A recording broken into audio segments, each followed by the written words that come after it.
So after one of my good friend's moms, who I lived with her husband, tried to, basically have an affair with me, and I wasn't game for it, I became homeless. So I ended up down here at the Palms Inn, which is like pedophile central. I got a job here I lost my job. I was paying $220 a month, okay, for fucking rent. I ended up sleeping back here. There was a taco truck, okay? And I ended up, one night I slept inside one of these U-Haul trucks when it was raining. It was cold as fuck inside it. But I slept in this, there's a taco truck over here. And then I worked at this Family Dollar, and it was the worst job I ever had, next to being a corrections officer. So at night, while I'm sleeping over here,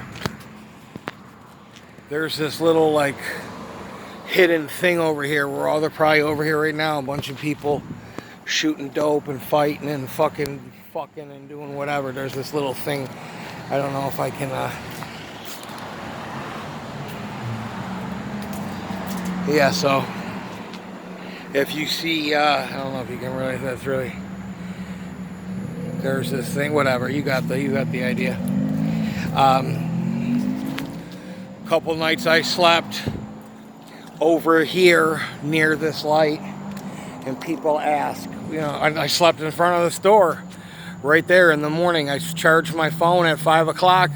My boss would come and go, hey man, we're getting ready to open in 2 hours. So I would pack up all my shit, garbage bags,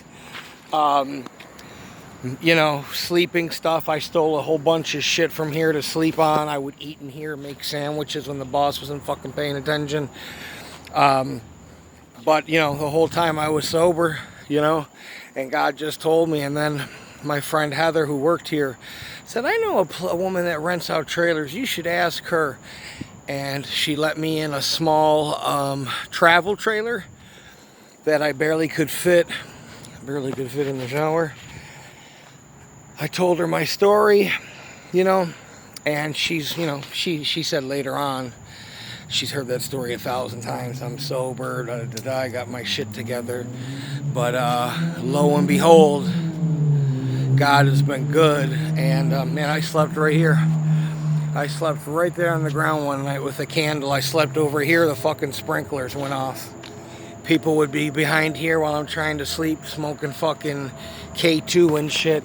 Somebody asked if I was scared. Yeah, fuck yeah, I was scared, man. You don't know who the fuck's gonna roll.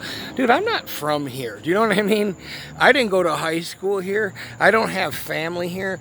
This is my third time sleeping on the streets. I'm from a small town with 26,000 people. Do you know what I mean? Was I scared? Yeah. Yeah. I mean, fuck yeah. You don't know what's going to happen. I mean, you got to be, and that's the thing about being homeless that a lot of people don't know, is you are constantly exhausted adrenaline-wise because your fucking senses are smashed up. Your senses are your senses are messed up. You know what I mean? So yeah, I ended up getting into a place, and I'll tell you, the whole time, then my friend that was watching my cats, she couldn't handle watching my fucking 2 cats who are adorable. She started letting them outside on her balcony, man, and I fucking lost my mind. I almost put to be honest with you, I was close to putting my fucking hands on her. You know what I mean? Anybody that, if you ever, I'll just tell you, I'm not saying it to, not, I'm just saying, I'll fucking, trust me when I tell you, it would probably take me 3 or 4 minutes to fucking break your neck. You know what I mean? Just don't fucking do, when I moved in here, I paid $1,000 for a guy. I paid $1,000 for a guy to drive my cats down here. You know what I mean? So, yeah, my best friend's mom wanted to fuck me. I wasn't down for it. They were going to a Yeshua church, and I didn't even know nothing about this shit at the time. I said, I'm not going to this church. I was working midnights. She made a big scene because I have sleep apnea. At that time, I was about 265.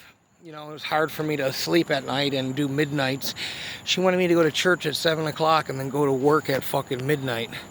And I said, sweetie, I'm in bed, you know. She made a big, you know, she was doing this passive-aggressive power shit, you know. And they were doing things on the side. I'm just going to tell you, they were doing shit that married people shouldn't be doing. And I knew these people, listen, I knew these people from church, you know.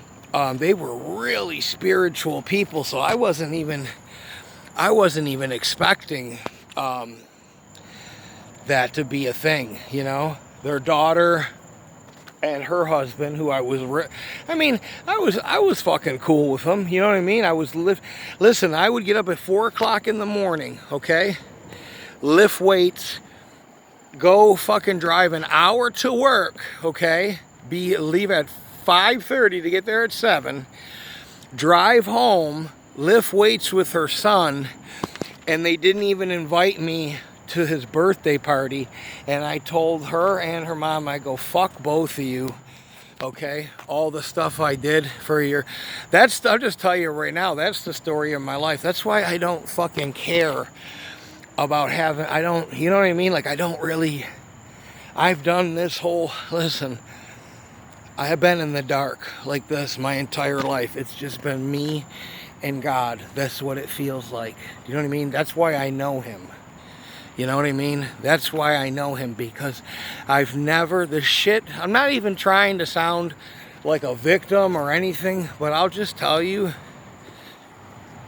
the shit people have fucking tried on me I'm just telling you, man, it's fucking disgusting.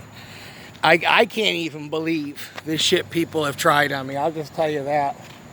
So, I don't fucking, you know. That's why my street IQ is 100. You know what I mean? I'm waiting for you to do some dumb shit. You know what I mean? So, that's the story here in Tampa, Florida. Listen, I'm fucking thousands of miles. I'm down Highway 75. You make a right. Here I am. When I first came here, I was 310 pounds. And I was in a hotel, and I told my girlfriend, I said, I really didn't think I could live alone. I came home, 310 pounds. I pulled everything out of the cupboards. I said, enough of this shit. I'm not eating any more of this garbage. I started eating vegetables, juicing, literally got my testosterone checked, changed my life. Found an anti-aging clinic down here that works with sports injury people and stuff like that. Lost the rest of the fucking weight. I got about 15 more pounds to go. Got sober in the process. I couldn't have done it without God. That's why I don't, you know, whatever's going to happen, listen, whatever's going to happen, it's going to happen. And he's always been faithful. You know what I mean? I've seen it. I've lived it. Okay? I've lived it. I know. I already know. I'm not really that. I'll be honest with you. Whatever they're going to do to me, they're going to do to me. I'm not really that concerned about it, okay? God will give me the strength, just like he did when they shackled me unlawfully to another person and arrested me for no fucking reason and put me in a van like this. You know, you got to remember, I used to be a corrections officer, and I was a really good fucking dude. I spent Christmas in prison. My cat got loose. And that's what, you know, I'm not trying to sound corny, but that's what got me sober. My cat got loose. And that put me on my knees. I said, God, whatever, okay, I'm done with the drugs. Okay, I'm done. I need you to get me my my cat back. And he did, and you know, here we are, you know. So I know he's real. You can do whatever you want.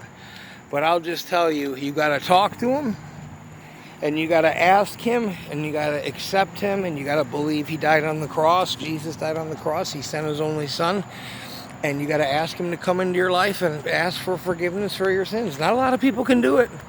I'll just tell you that right now. Not a lot of people can do it, but he saved my life. I can tell you that right now. Jesus Christ, unequivocally, okay? There's no way. I was 310 pounds. I couldn't walk up the fucking stairs, okay?